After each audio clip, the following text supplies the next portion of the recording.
Llave 10. La obediencia. El libro de Deuteronomio se atribuye a Moisés, quien antes de ir a la presencia de Dios decidió colocar por escrito una serie de recomendaciones a sus connacionales, recordándoles cómo Dios los bendeciría si permanecían en obediencia. La parte final del tratado, su colofón, no es de Moisés, sino al parecer de alguno de sus colaboradores, probablemente Josué, quien relata los últimos días del gran legislador hebreo. De este testamento espiritual extractaremos algunas lecciones valiosas. Si realmente escuchas al Señor tu Dios y cumple fielmente todos estos mandamientos que hoy te ordeno, el Señor tu Dios te pondrá por encima de todas las naciones de la tierra. Si obedeces al Señor tu Dios, todas estas bendiciones vendrán sobre ti y te acompañarán siempre. Deuteronomio 28, 1, 2. Veremos ahora la llave de la obediencia. El tema es impopular. Todos, dicen las Sagradas Escrituras, somos rebeldes por naturaleza. Dicho de manera elemental, en palabras sencillas, la rebelión es el pecado original, y por eso todos nacemos con la inclinación a ser rebeldes. El trabajo de Jesucristo consiste, a través del Espíritu Santo, en llevarnos otra vez a la obediencia, al plan original de Dios. Esta llave abre puertas de bendición sobre la vida humana, pero es una llave de dos vueltas. La primera, escuchar a Dios. La segunda, cumplir fielmente sus mandamientos. Oír la palabra y llevarla a la práctica. La llave de doble vuelta es, pues, la obediencia. Todo el arte de la vida exitosa depende de esas dos acciones, escuchar y practicar, pues ciertamente la obediencia es una ciencia. La obediencia como mandamiento. No se puede juzgar a la obediencia como consejo, como recomendación o sugerencia. La obediencia solo puede verse como mandamiento. Obediencia a Dios. Jesús es, por supuesto, el mayor ejemplo de obediencia. Examinar sus reacciones nos ayudará enormemente a desarrollar esta escasa virtud en nuestra vida. De nuevo lo tentó el diablo, llevándolo a una montaña muy alta y le mostró todos los reinos del mundo y su esplendor. Todo esto te daré si te postras y me adoras. Vete, Satanás, le dijo Jesús, porque escrito está, adora al Señor tu Dios y sírvele solamente a Él. Mateo 4, 8 al 10. Aquí tenemos ni más ni menos el enfrentamiento definitivo entre la salvación y la condenación, entre la luz y las tinieblas, es decir, entre Cristo y Satanás. Pero observemos cómo la confrontación es en realidad entre la rebelión y la obediencia. El primer desobediente no es un ser humano, es el antiguo comandante de las huestes angélicas, el portador de la luz que se rebeló contra Dios e inauguró la desobediencia en el universo. En este pasaje vemos el gran desobediente enfrentado a aquel que encarna la obediencia suprema, nuestro Señor Jesucristo. El diablo busca que le adoren y le sirvan, y al que se comprometa a ello le ofrece como contraprestación todos los reinos de la tierra. Jesús no se deja seducir, Él es el mejor ejemplo de obediencia que el universo conoce, y simplemente contesta, solo a Dios hay que obedecer. ¿Qué es obedecer a Dios? Allí se dice, adorarlo y servirlo. Por consiguiente, obedecer es adorar y servir, y toda forma de desobediencia, por pequeña que sea, por minúscula que parezca, es adoración satánica. Siempre que se incurre en un acto de desobediencia, se adora y sirve al príncipe de las tinieblas. Obediencia entre cónyuges. Dios es la suprema autoridad, pero tiene autoridades delegadas. Uno de los errores más graves que se cometen aún dentro del ámbito cristiano consiste en pensar que como yo estoy sometido a la autoridad de Dios, puedo evadir a las autoridades delegadas por Él. Cuando uno desacata la autoridad delegada, desobedece directamente a quien hizo la delegación. Pasar por alto las autoridades que Dios puso sobre ti equivale a pasar por alto la autoridad misma de Dios. Esposas, sométanse a sus esposos como conviene en el Señor. Colosenses 3:18. Esto es algo que casi nunca cumplen las señoras para después preguntar, ¿por qué no recibo las bendiciones de Dios? Pero por supuesto, No podemos aceptarla como una calumnia contra el cristianismo y muy particularmente contra San Pablo sobre supuesto machismo, porque si uno sigue leyendo esta epístola, encontrará el equilibrio y el balance de la fe cristiana. Esposos, amen a sus esposas y no sean duros con ellas. Versículo 19. Hay quien cree que vale solo la parte que Dios le ordena a la mujer e invalida la que le corresponde al varón. Pero ¿es tan autoridad sobre el hombre como sobre la mujer el mismo Dios eterno? Es un absurdo pretender que existe alguna forma de servidumbre o esclavitud en los hogares. No se encuentra una sola porción en la palabra divina que le dé a una persona la potestad de humillar o sojuzgar a un semejante. Lo que la Biblia dice, de principio a fin, es que no hay acepción de personas frente al Señor. La mujer es llamada ayuda idónea o adecuada, no esclava. Tiranías como aquí yo doy las órdenes y la mujer tiene que obedecer son extrabíblicas. El Señor le dice a Abraham, modelo de creyente, en todo lo que te dijere tu mujer, oye su voz. La mujer no toma la decisión, la tiene que tomar el varón, pero ella con su intuición natural, si es muy espiritual, con su palabra de ciencia, detecta situaciones que al hombre le pasan inadvertidas. Lo que el hombre debe hacer es analizar el dato aportado por la mujer y tomar la decisión. Para las Sagradas Escrituras, el hombre y la mujer se tienen que complementar, someterse el uno al otro a las obligaciones de esta vida, respetando el natural reparto que Dios dio a cada uno de los sexos sin interferencias.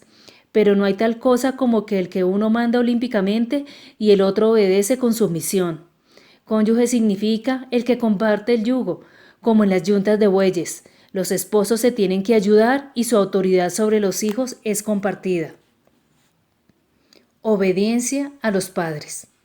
En los últimos tiempos la psicología ha invertido algunos principios y valores, lo ha puesto todo patas arriba, ha autorizado a los pájaros a tirarles a las escopetas. Sin embargo, la palabra de Dios afirma, hijos, obedezcan a sus padres en todo, porque esto agrada al Señor.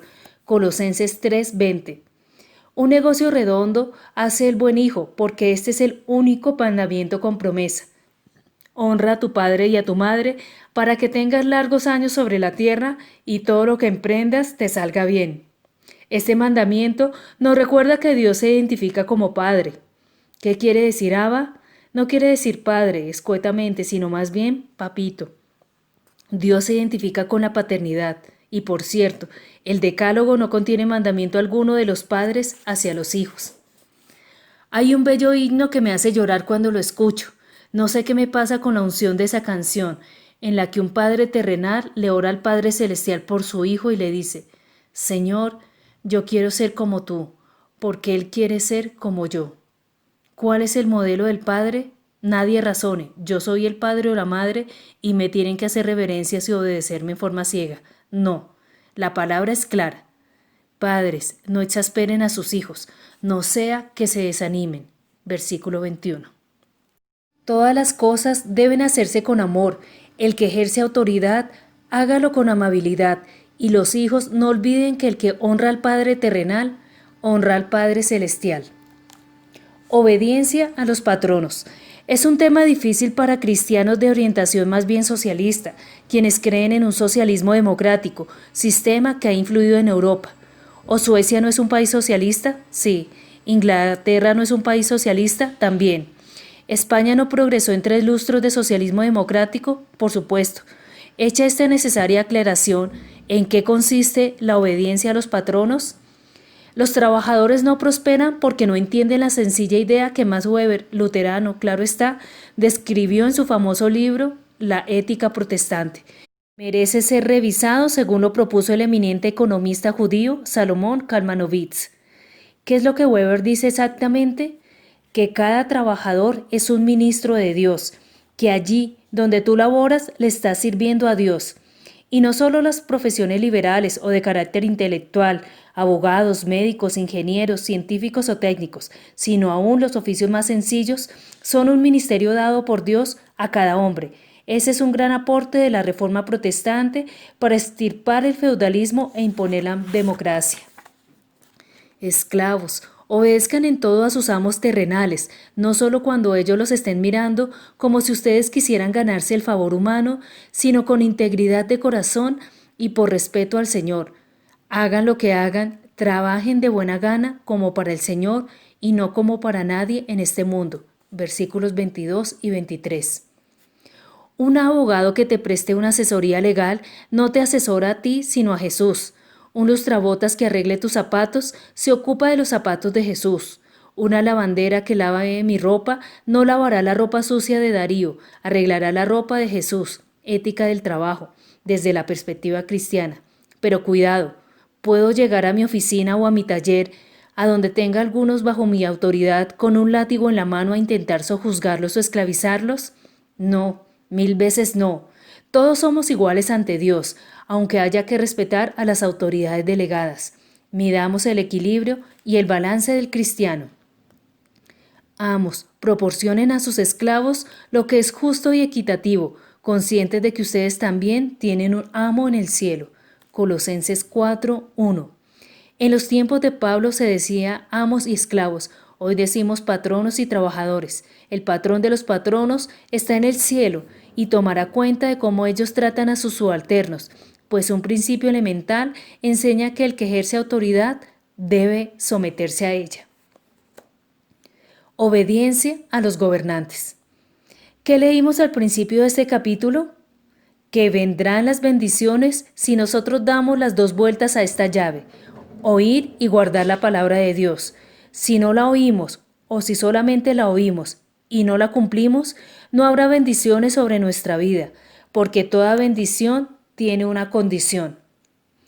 Todos deben someterse a las autoridades públicas, pues no hay autoridad que Dios no haya dispuesto, así que las que existen fueron establecidas por Él. Por lo tanto, todo el que se opone a la autoridad se rebela contra lo que Dios ha instituido. Los que así proceden recibirán castigo. Romanos 13, 1-2. Una costumbre malsana es vivir criticando a los gobernantes.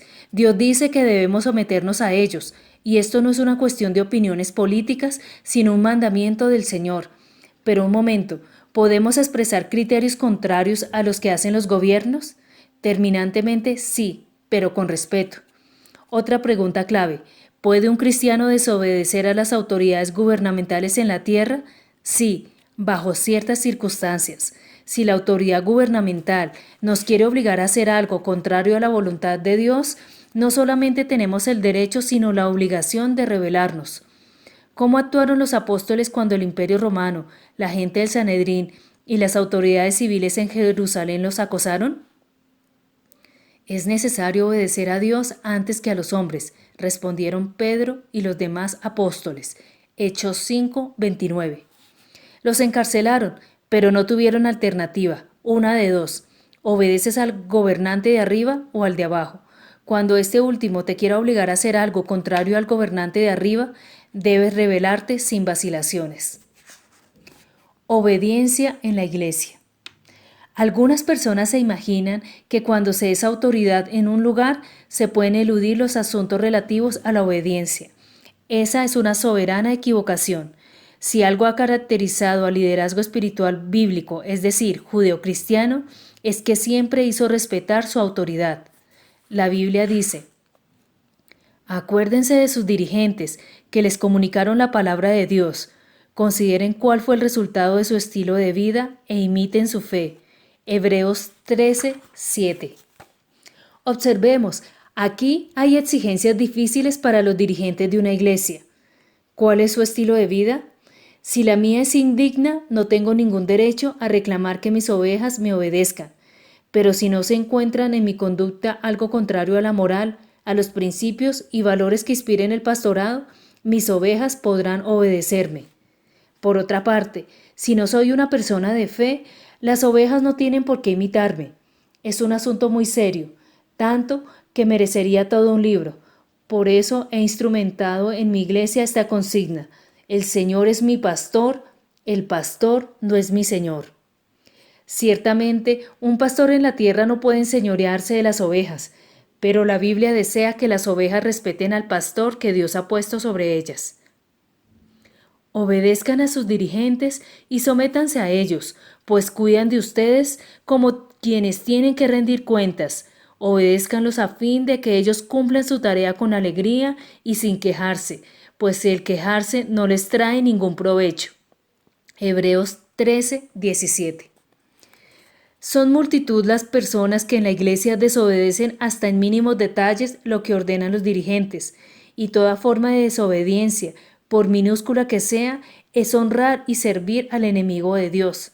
Esto no significa que haya creyentes clones o simplemente robots. Como ya se ha dicho, podemos disentir, pero con el debido respeto.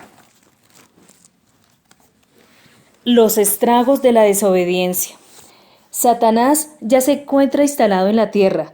Juan lo identifica con la serpiente antigua que rondaba por el Edén. Aquí comienza la erosión de la desobediencia. Adán y Eva contra Dios. Dios coloca a la especie humana en Edén para que viva a plenitud, sin ningún problema.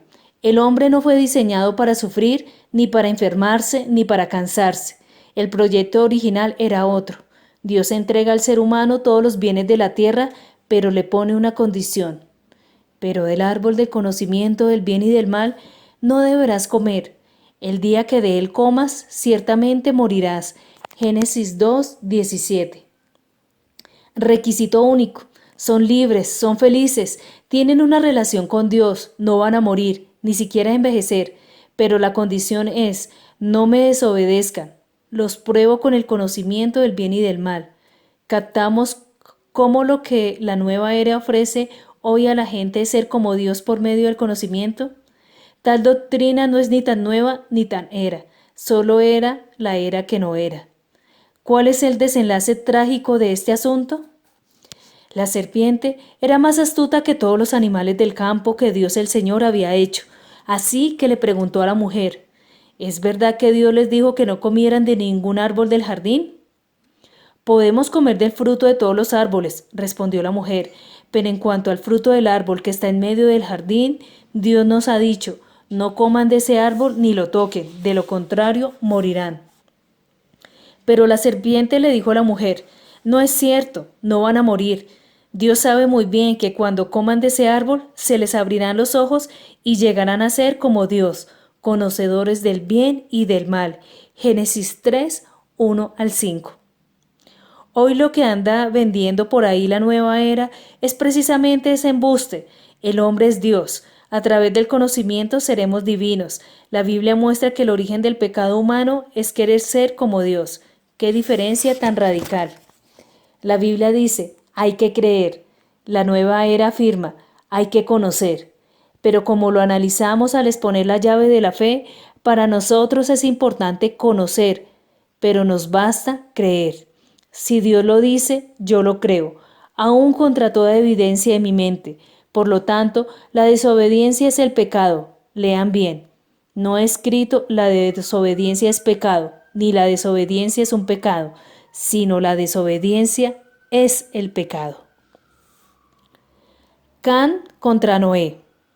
Ya pasó el diluvio. Los hombres cultivaban otra vez los campos. Se está recreando la especie humana sobre este planeta. Noé se dedicó a cultivar la tierra y plantó una viña. Un día bebió vino y se embriagó, quedándose desnudo dentro de su carpa. Cam, el padre de Canaán, vio a su padre desnudo y fue a contárselo a sus hermanos que estaban afuera. Génesis 9:20-22. Cam no se conforma con burlarse de su padre, sino que además comunica a sus hermanos el lamentable estado del patriarca para que ellos participen de su rebelión. Pero, ¿qué diferencia se observa entre la conducta suya y la de Sem y Jafet? Entonces, Sem y Jafet tomaron un manto, se lo echaron sobre los hombros y caminando hacia atrás cubrieron la desnudez de su padre. Como miraban en dirección opuesta, no lo vieron desnudo. Versículo 23. Reverencia, respeto. Sí, es cierto, nuestro padre se ha emborrachado, pero nosotros no lo infamaremos por eso. Al fin y al cabo, él es nuestra autoridad. Cuando Noé despertó de su borrachera y se enteró de lo que su hijo menor le había hecho, declaró, maldito sea Canaán, será de sus 2 hermanos el más bajo de sus esclavos. Versículo 24-25. Dios bendijo a Noé y a sus 3 hijos, y el patriarca no podía revocar la bendición de Cam, por eso maldice su descendencia. Sin entrar en muchos detalles, la historia nos enseña, por los desarrollos inmediatos, que la simiente de Cam surgió bajo maldición, hasta el punto de que Canaán es el antepasado de Nimrod, el primer rebelde espiritual después del diluvio, constructor de la Torre de Babel, quien se endiosa a sí mismo e inicia la religión babilónica, culto satánico por excelencia. Por su parte, los hijos de Canaán, los cananeos, fundaron una religión errática en su tierra. Aprendamos un principio elemental que Watchman Nee enseñó hace décadas. Nadie tiene autoridad para juzgar a su autoridad. ¿Las autoridades cometen errores? Sí, pero el que está bajo autoridad no tiene ningún derecho a infamarlas. En otras palabras, Cam no podía juzgar a su padre aunque éste hubiera pecado. Noé tenía quien lo juzgara, sobre él reposaba la autoridad suprema de Dios. Hay que ser muy cuidadosos para no asemejarnos a este joven inconsciente que trajo maldición sobre su propia descendencia, de generación en generación, ya que la desobediencia corrompe la conciencia. Nadab y Abiú contra Aarón. Aquí hablaremos de actividades litúrgicas y religiosas y de la participación de sacerdotes y levitas en ella. Pero Nadab y Abiú, hijos de Aarón, tomaron cada uno su incensario y poniendo en ellos fuego e incienso, ofrecieron ante el Señor un fuego que no tenían que ofrecer, pues Él no se lo había mandado. Entonces salió de la presencia del Señor un fuego que los consumió y murieron ante Él. Moisés le dijo a Aarón, de esto hablaba el Señor cuando dijo, entre los que se acerquen a mí, manifestaré mi santidad, y ante todo el pueblo manifestaré mi gloria. Levítico 10, 1-3. Aarón entiende perfectamente lo que pasó con sus hijos y no hace reclamos a Dios. No dijo, por ejemplo, Señor, eso fue simplemente una ligereza de los muchachos. ¿Por qué callar? Él es el sumo sacerdote y sus hijos se hallan autorizados para subir al altar y ministrar las cosas sagradas, pero aquí lo hacen a espaldas de su padre, sin estar autorizados a encender el fuego, pues el único que podía hacer tal cosa era Aarón. Hoy en día, en no pocas iglesias, no todos los colaboradores se someten a la autoridad del líder. A veces, aún las ovejas cometen ligerezas al estilo de Nadab y Abiú, que pueden traer consecuencias fatales sobre sus vidas. En grupos hogareños de oración y sobre todo en ejercicio de los dones espirituales, hay personas no autorizadas que a espaldas de su pastor prenden el fuego extraño. Esta es una forma de rebelión más común de lo que uno se imagina, y quienes la practican suelen preguntarse, ¿por qué Dios no me bendice? ¿Por qué no llegan las promesas bíblicas a mi vida, mi familia, mis finanzas? Porque es necesario oír y cumplir la palabra del Señor, y nunca un desobediente recibirá bendición del cielo. No es asunto de poca monta entregarse a imponer manos, profetizar y en general realizar actividades espirituales sin autorización para ello. Es peligroso acercarse al fuego espiritual sin estar bajo autoridad, porque su llama consume a los rebeldes. El fuego extraño siempre causa daño. Usa y el arca de Dios. Esta historia es patética, recordemos. En el Antiguo Testamento eran sagradas las cosas, en el Nuevo Testamento son sagradas las personas. El arca sagrada ha estado en tierra de filisteos. David la rescata y la lleva a Jerusalén para colocarla en el Monte Santo. Los coatitas, es decir, los hijos de Coat, tenían exclusivamente el encargo de transportarla. Eran instruidos desde pequeños para transportar el arca santa y cumplían unas normas muy estrictas y precisas que no podían infringir por ningún motivo. Miremos lo que pasa aquí con el coatita Usa. Colocaron el arca de Dios en una carreta nueva y se la llevaron de la casa de Abinadab, que estaba situada en una colina. Usa y Ahío, hijos de Abinadab, guiaban la carreta nueva que llevaba el arca de Dios. Agío iba delante del arca, mientras David y todo el pueblo de Israel danzaban ante el Señor con gran entusiasmo y cantaban al son de arpas, liras, panderetas, sistros y címbalos. Al llegar a la parcela de Nacón, los bueyes tropezaron, pero Usa, extendiendo las manos, sostuvo el arca de Dios. Con todo, la ira del Señor se encendió contra Usa por su atrevimiento y lo hirió de muerte ahí mismo, de modo que Usa cayó fulminado junto al arca. Segunda de Samuel 6, 3, 7. Uno primeramente se cuestiona, ¿cómo puede morir trágicamente un muchacho solo por la preocupación de que el arca no caiga al suelo y se llene de lodo, pasto o polvo? Las cosas son menos sencillas que eso. Las órdenes de Dios no se pueden interpretar, hay que cumplirlas tal cual las da, al pie de la letra, como se dice en los textos literales. Sí, así como está escrito. He aquí las minuciosas instrucciones de Dios sobre este tema. Cuando Aarón y sus hijos hayan terminado de cubrir el santuario y todos sus accesorios, los israelitas podrán ponerse en marcha. Entonces vendrán los coatitas para transportar al santuario, pero sin tocarlo para que no mueran. También transportarán los objetos que están en la tienda de reunión. Números 4:15. Usa y sus hermanos cometieron un error garrafal. Debiendo cargar en sus propios hombros el arca, la colocaron sobre un carro tirado por bueyes. El sagrado utensilio debía ser llevado por hombres y no por animales. La regla decía, no la tocarás. El arca estaba dotada de argollas de metal para introducir en ellas unas varas que permitían el transporte a hombros. Estaba absolutamente prohibido tocar el arca, y ahora, además que la llevan sobre los lomos de unos bueyes, el preocupado y obediente Usa, al ver cómo se balancea al ritmo de los animales, siente temor normal de que caiga a tierra, y automáticamente la sostiene con su mano. De inmediato es fulminado por la ira de Dios, que alertó que no tocaran el arca porque morirían. Usa sabía eso. No podía alegar que no lo instruyeron desde pequeño en casa de su padre en cuanto a la manera de manipular las cosas sagradas. Estos detalles nos ayudan a entender el celo de Dios por la autoridad, a despecho de quienes se alarman por lo que le pasó al hijo de Coat, el joven Usa. En este caso, a Dios no le preocupaba que el arca fuera sobre los lomos de unos animales, tampoco si caía a tierra, si se enlodaba o si se llenaba de pasto o de polvo. Dios podría pasar esos detalles por alto.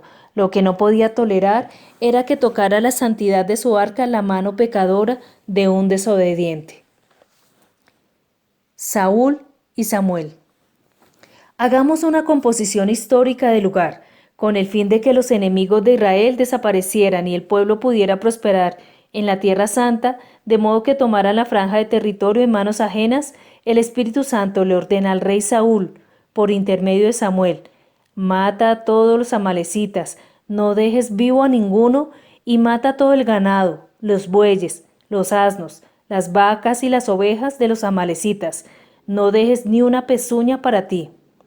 Saúl, tan parecido a nosotros, interpretó a su acomodo las órdenes de Dios. ¿Y qué le sucedió? Del campamento enemigo mató a muchos hombres y destruyó gran parte del ganado, pero se reservó casillas. Dejó vivos a varios de los de Amalec y a algunos corderos, bueyes y vacas, con el pretexto de que le sirvieran para elevar sacrificios al Señor. Parece una cosa lógica, ¿verdad? Pero ¿qué opina al respecto el profeta Samuel? Y entonces, ¿qué significan esos balidos de oveja que me parece oír?, le reclamó Samuel. ¿Y cómo es que oigo mugidos de vaca? Son las que nuestras tropas trajeron del país de Amalec, respondió Saúl. Dejaron con vida las mejores ovejas y vacas para ofrecérselas al Señor tu Dios, pero todo lo demás lo destruimos. Primera de Samuel 15, 14, 15. Hasta aquí se obedeció la orden de Dios parcialmente. Saúl se reservó algunas cosas para dárselas al propio Dios, que le ordenó acabar con todas. Interpretar las órdenes de Dios es de lo más grave que un creyente puede hacer. Samuel respondió: ¿qué le agrada más al Señor? ¿Que se le ofrezcan holocaustos y sacrificios o que se obedezca lo que Él dice? El obedecer vale más que el sacrificio y el prestar atención más que la grasa de carneros. La rebeldía es tan grave como la adivinación. versículos 22 y 23a. Si eres desobediente es como si consultas el tarot, lees el horóscopo, usas los cuarzos y cosas así. Desobedece las instrucciones de Dios. Y por este pecado, Saúl fue cortado del pueblo. En la batalla final, intentó suicidarse arrojándose sobre su espada, tan torpemente que quedó medio vivo, y cuando se desangraba lentamente, un joven amalecita fue quien lo remató, uno de los sobrevivientes del ejército enemigo, lo cual nos ofrece una gran lección. El que complace al enemigo será víctima de él. Bendiciones de la obediencia. Hemos recibido ejemplos explícitos de los terribles efectos que produce la desobediencia. Ahora, quienes quieran recibir bendición ya tienen la fórmula: oír y cumplir, darle la doble vuelta a la llave. Vendrán sobre ti todas estas bendiciones. Muchos cristianos viven corriendo, supuestamente tras las bendiciones para caerles encima y tomarlas a viva fuerza si se dejan. La Biblia no dice eso, sino que las bendiciones vienen sobre nosotros. Aprendamos a leer las Escrituras. ¿Qué más dice? Y te acompañarán. La palabra de Dios afirma que las bendiciones vienen a nuestro lado, acompañándonos, no que vamos detrás de ellas para tratar de alcanzarlas. Las bendiciones de la obediencia están enumeradas en el capítulo 28 de Deuteronomio. Tú las recibirás si oyes y cumples usando la llave de 2 vueltas que se llama obediencia. Enumeremos tales bendiciones. Bendición urbana.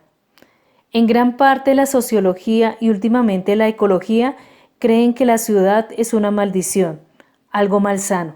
La Biblia, por el contrario, bendice a las ciudades. Bendito serás en la ciudad. Versículo 3a. Hay más gente citadina que gente campesina al inicio del tercer milenio. La mayor parte de la humanidad se hacina en las megápolis. El más grande auge humano se da precisamente en las ciudades y el fenómeno tiende a crecer. Quienes maldicen la ciudad cometen un grave error, pues hay una bendición urbana en la palabra de Dios. Cuando Jeremías despide al pueblo que irá cautivo a Babilonia, una ciudad muy corrompida, cuna de la religión satánica, meca de la idolatría, capital de la rapiña, del sexo desordenado, de toda la corrupción humana, recomienda encarecidamente: bendigan la ciudad a la cual son transportados. No tenemos ni para qué hablar de lo que sucedió en Sodoma, y sin embargo, la Biblia dice que Lot todos los días oraba por esa ciudad. El rey Salomón, el más sabio de los antiguos, nos llama la atención sobre una cosa que nunca debemos olvidar los cristianos. Por la bendición de los justos, la ciudad es engrandecida. Hacemos lo contrario, hablamos mal de nuestras ciudades. Qué ciudad tan mala, qué huecos en las calles, que los basureros, que las zonas de miseria, que los niños debajo de los puentes. No bendecimos la ciudad donde habitamos. Ojalá aprendiéramos a utilizar la doble vuelta de la llave de la obediencia para bendecir a las ciudades, pues así las sacaríamos de su maldición y las engrandeceríamos delante de Dios. Bendición rural. Frente al colosal progreso urbano, el campo sigue siendo importantísimo. Y bendito en el campo. Versículo 3b. Cuando comenzó el auge industrial, las ideas de Marx y de Engels impulsaron el fin de las sociedades pastoriles para entrar a las industrializadas urbanas. Los campos se desmantelaron y todos los países que llegaron a progresar a través de la industria se quedaron sin agricultura y sin ganadería, con la evidente excepción de los Estados Unidos de América, que no solo progresaron en lo propiamente industrial, sino que también industrializaron el campo. Por eso tienen la agricultura y la ganadería más desarrollada del mundo, lo que hoy se conoce como agropoder. Los futurólogos afirman que en los próximos 300 años gobernarán la Tierra los que tengan alimentos. Y a pesar de que en los Estados Unidos solamente el 10% de la población está dedicada al campo, se cultiva en primer lugar para que cada norteamericano coma 2 veces, son 300 millones los habitantes, luego para almacenar la reserva estratégica de guerra y por último para exportar. Pero hubo algo censurable. Lo que les sobra no era para los pobres, sino lo lanzaban al mar. Sin duda, el Señor tomará cuenta de tan cínico abuso. Con todo, al principio por el cual fueron prosperados nació de los protestantes que llegaron a las playas del Atlántico Norte, después de una travesía penosa, y lo primero que hicieron fue arrodillarse y proclamar: «Esta tierra es para Cristo». Y según algunas tradiciones, procedieron a leer esta escritura en la cual se promete: «Bendito tú en el campo». Se dice que en el nuevo siglo el mundo necesitará enormes despensas campesinas. Allí es donde América Latina tiene su oportunidad más grande, si el Señor nos da la paz que tanto anhelamos. Podemos ser una potencia en el siglo XXI si le pedimos a Dios que esto se cumpla, pero para poderlo hacer es necesario comprometernos nosotros mismos a cumplir lo que el Señor nos exige.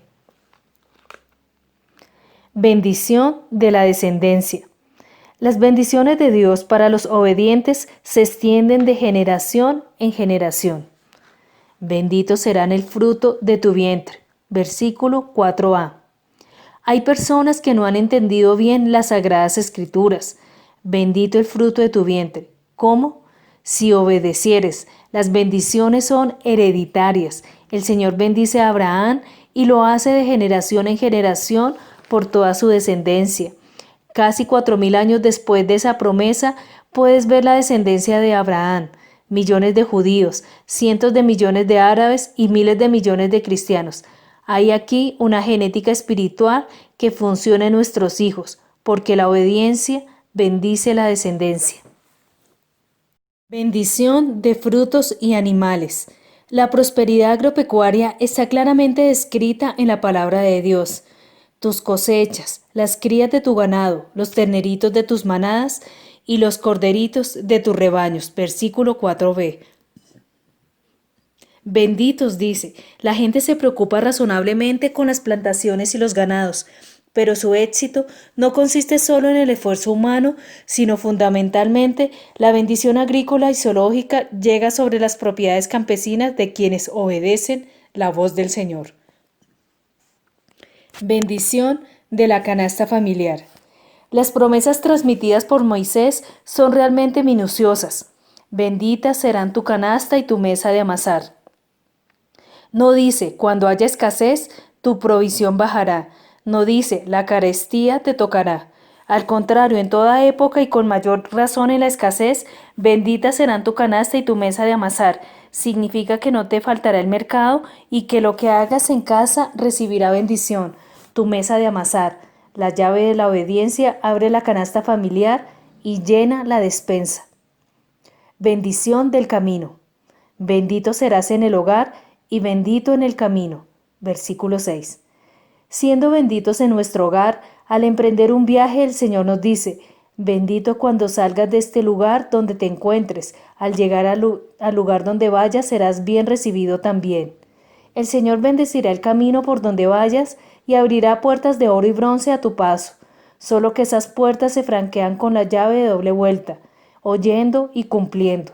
El cristiano se caracteriza porque cuando llega a su hogar, los seres queridos se congratulan. Siquiera viniste, hombre, qué alegría verte. Tu buen humor, tu conversión edificante, tu color humano embellece la vida. Y cuando sales de tu hogar para tomar el camino, los obstáculos serán allanados y tu viaje será grato.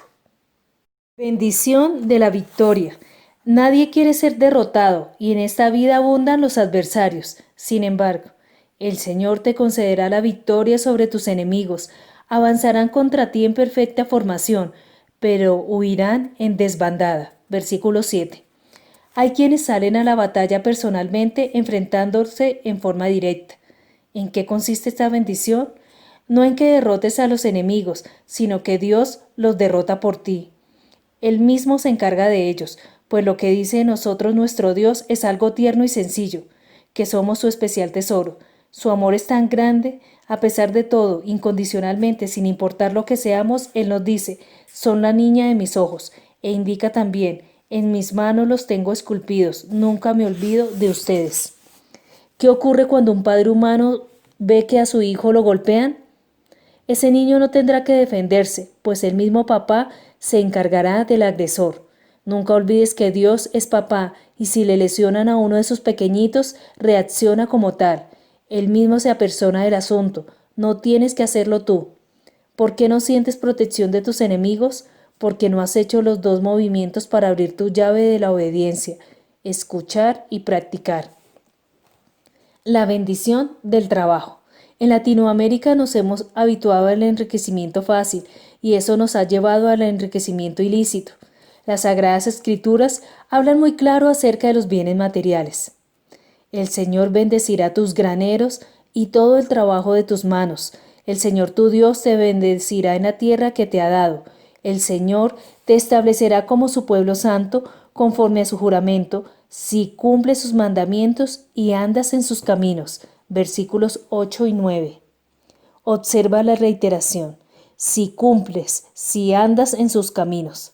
Es una incomprensión para los cristianos de Latinoamérica por qué la patria en que les tocó vivir se halla en tan malas condiciones. Era también una incomprensión para los israelitas por qué estaban en tan malas condiciones Canaán. Canaán era como Latinoamérica, pero ellos la transformaron, la convirtieron en la tierra que fluye leche y miel mediante la promesa de Dios. Latinoamérica es nuestro Canaán, la tierra que Dios nos entregó. Él nos bendecirá en esta Canaán. Si manejamos bien la llave de la obediencia, veremos grandes cosas en Latinoamérica, si comenzamos hoy mismo. No es ningún descubrimiento decir que en Latinoamérica hay pobreza y violencia. ¿Por qué? Porque hay idolatría.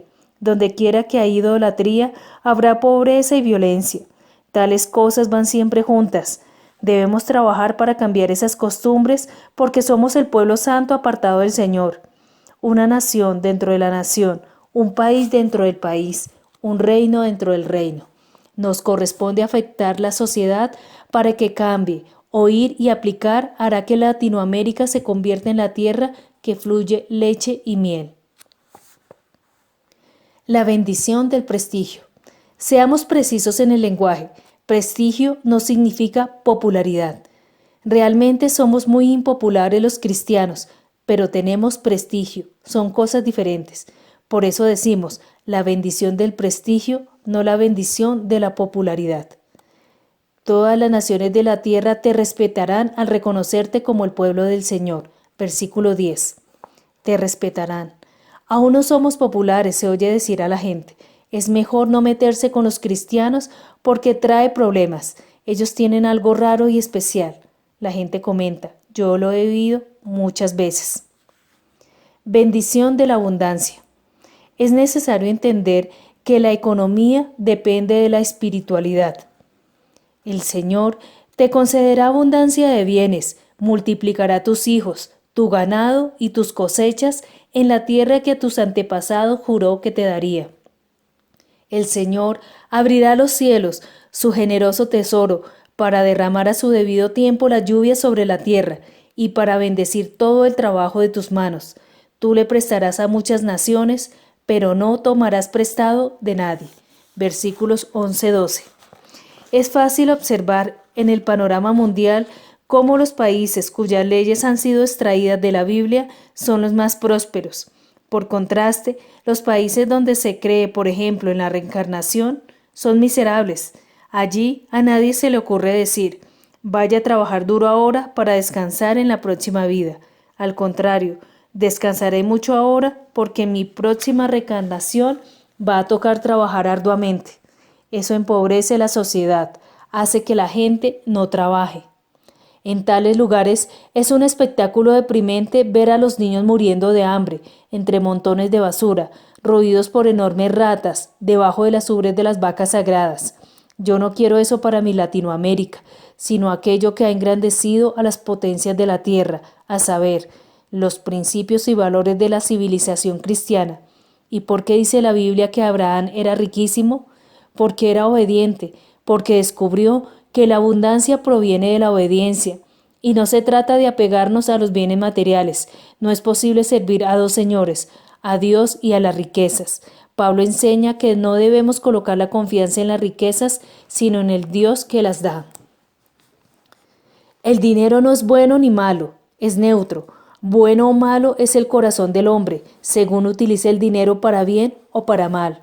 Billy Graham, escogido por Time como uno de los 100 personajes más influyentes del siglo XX, dijo esta frase sensata: el dinero es muy bueno como esclavo, pero muy malo como amo. Tú decides si te esclavizas al dinero o si te vales de él, pero no existe en las Sagradas Escrituras ninguna condena a poseer bienes materiales. Esa es una argucia del diablo para empobrecer a los cristianos. Ejemplar es el contentamiento del que habló San Pablo. He aprendido a contentarme cualquiera sea mi situación. Sé tener abundancia y sé pasar necesidad. En todo y por todo estoy acostumbrado, así para pasar hambre como para estar lleno. Todo lo puedo en Cristo que me fortalece. Está claro, pues, que tendrás abundancia si oyes y cumples la palabra de Dios en cuanto a la economía. Ahora bien, les das vueltas y vueltas al tema y no hallas ninguna otra fórmula a través de la cual Dios te abra la puerta a la abundancia que la del diezmo. Diezmar o no es tu dilema, pero no es mi problema. Mi tema es enseñarte para que seas prosperado si lo quieres aprender. Bendición de la prominencia. Prominencia significa importancia. Dios hace de cada uno de sus hijos una persona sobresaliente. El Señor te pondrá a la cabeza, nunca en la cola. Siempre estarás en la cima, nunca en el fondo, con tal de que prestes atención a los mandamientos del Señor tu Dios, que hoy te mando y le obedezcas con cuidado. Versículo 13. Hay muchos cristianos que se consideran cola y viven como si lo fueran, pero son cabeza, solo que no se han dado cuenta. No tienen identidad. Oír y cumplir, los dos giros, las dos vueltas de la llave de la obediencia. Algunas personas confunden orgullo con autoestima, conceptos muy diferenciados. Qué fastidioso es el hermanito con carita de yo no fui y olor a santidad que tira la cabeza a un lado y dice: soy tan humilde que me siento orgulloso de lo humilde que soy. Solo es un grandísimo farsante, un hipócrita. Pablo afirma que los que afectan humildad no son humildes. La virtud de la humildad no consiste en menospreciarse a sí mismo, sino en no considerarse uno más de lo que es. Que nadie tenga de sí más alto concepto que el que deba tener, escribe a los romanos, pero no dice que lo tenga más bajo. Te pondrá a la cabeza y no a la cola, estarás en la cima y no en el fondo. ¿Qué dijo Dios sobre su pueblo? A mis ojos fuiste de alta estima, fuiste honorable y yo te amé. ¿Cuánto vales para el Padre? ¿En qué precio te tiene tasado o valorado? Piénsalo. Él pagó por tu vida con toda la sangre de su Hijo. Vales para Dios toda la sangre de Jesús. ¿Y por qué no recibimos las bendiciones? Porque no cumplimos las condiciones. Un día, el Dios eterno, por amor a ti y a mí, se hizo hombre, se convirtió en criatura siendo el Creador, y se humilló hasta ser tratado como un criminal y morir en la cruz. ¿Por qué lo hizo? ¿Para qué lo hizo? El apóstol se lo aclaró a los filipenses en forma magistral. La actitud de ustedes debe ser como la de Cristo Jesús, quien siendo por naturaleza Dios, no consideró el ser igual a Dios como algo a que aferrarse. Por el contrario, se rebajó voluntariamente, tomando la naturaleza de siervo y haciéndose semejante a los seres humanos. Y al manifestarse como hombre, se humilló a sí mismo y se hizo obediente hasta la muerte, y muerte de cruz. Por eso, Dios lo exaltó hasta lo sumo y le otorgó el nombre que está sobre todo nombre, para que al nombre de Jesús se doble toda rodilla en el cielo y en la tierra y debajo de la tierra, y toda lengua confiese que Jesucristo es el Señor, para gloria de Dios Padre. Filipenses 2, 5 al 11.